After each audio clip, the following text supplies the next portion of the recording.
जो बहुत बड़े वहाँ के सन्यासी थे, जब वो देखते हैं कि एक साधु, एक वैरागी बना हुआ घूम रहा है, इसकी केवल परमात्मा की लगन है, तो कहते हैं, वो अपने पास बुलाते हैं और कहते हैं कि दयानंद, तुम मेरी गद्दी को संभाल लो, करोड़ों का साम्राज्य है मेरा, मुझे तुम्हारे जैसे उत्तराधिकारी की जरूरत है। उस समय ऋषिवर देव दयानंद बड़े सुंदर शब्द कहते हैं, स्वामी जी, मेरे पिता के पास भी अकूत संपत्ति थी, मैं उसको त्याग करके आया हूं, मुझे आपकी संपत्ति से कोई लेना देना नहीं है। अगर आपके पास कोई सच्चे साधक हैं, कोई सच्चे गुरु हैं, या आप मुझे मार्गदर्शन करते हैं तो वो बताइए, मुझे इससे कोई परवाह नहीं है। तो कहते हैं, किसी ने कह दिया कि तुम्हें बद्रीनाथ में अच्छे साधु मिलेंगे। कहते हैं वो घूमते हुए वहां पहुंच गए। आप लोग जो गए होंगे, आगे माना गांव पड़ता है, कहते हैं स्वामी जी घूमते घूमते उससे आगे चले गए और रास्ता भटक गए। तो क्या हुआ कि उन्होंने जो अलकनंदा, जिसको आप देखते हैं कि डर लगता है कि अगर पत्थर भी डाल दिया जाए तो वो भी पता नहीं कहाँ गायब होगा, ऋषिवर देव दयानंद ने सच्चे गुरुओं की खोज में अलकनंदा को भी पार कर डाला और पार करके जंगल में जाते हैं।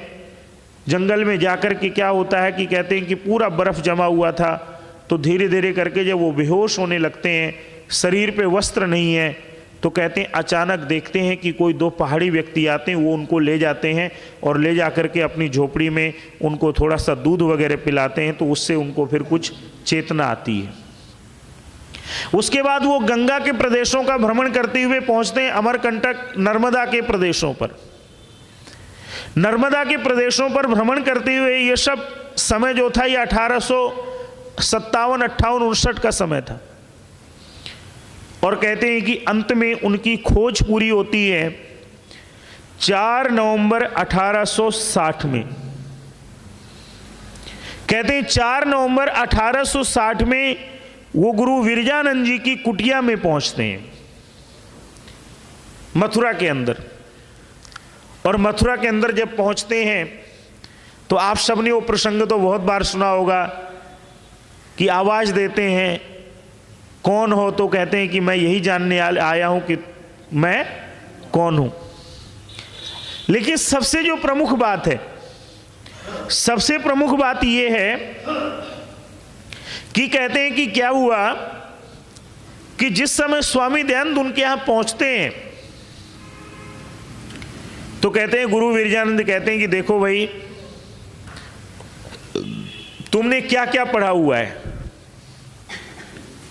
तो कहते हैं, वो बताते हैं कि मैंने ये पढ़ा हुआ है, ध्यान दीजिएगा आप, मैं ये जानता हूं। तो गुरु विरजानंद कहते हैं जो जो तुमने पढ़ा है इसको एक तो भूल जाओ, और जो जो ये पुस्तकें तुम लेके आओ इन सबको यमुना में जाके प्रवाहित कर दो, फिर मेरे पास आओ।